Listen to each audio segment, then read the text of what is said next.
Different day. It's a different day. Different day. All right, Jackman. Neal.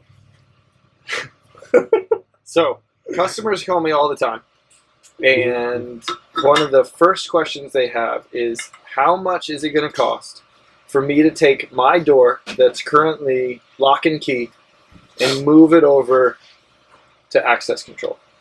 Okay. So maybe you can go into kind of what the cost would be and exactly what that cost entails. Okay, sure.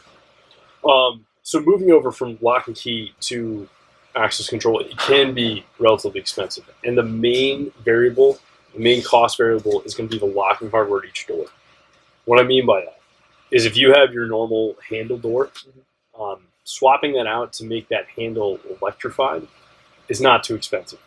But if you have some big glass door that is on some motion sensor that slides open, putting some sort of electric locking device, whether it be a mag lock or something of the sort on that, is just going to can be possibly pretty expensive. Okay. The actual hardware itself, the reader, the controller, the cabling, that won't vary too much. Granted, the labor of running that cable could get expensive. For instance, if you're running that on a concrete building, you're running that 300 feet back to an IDF closet. That's a lot of conduit that you have to put on that ceiling, right? Opposed to maybe a drop-down ceiling, or if you need to rent a lift to get up there to wire the cabling all across the top of the warehouse. Mm-hmm. So there's a lot of variability within there. Typically, we see a new door swapping from lock and key to access control, material and labor included, be anywhere from about $2,000 to $4,000. Wow. So that's that's your typical number. Once again, there's a lot of things that are factored there. Even the state in which you're doing the installation, the height of the ceilings, the material that the building's built out of. That's going to be about your range. Okay.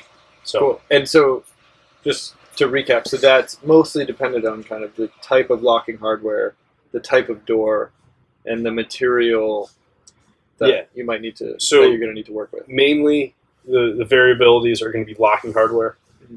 If you have a big glass door, it's going to be expensive to do that. Okay. So locking hardware, and then the actual ceiling heights in your building itself.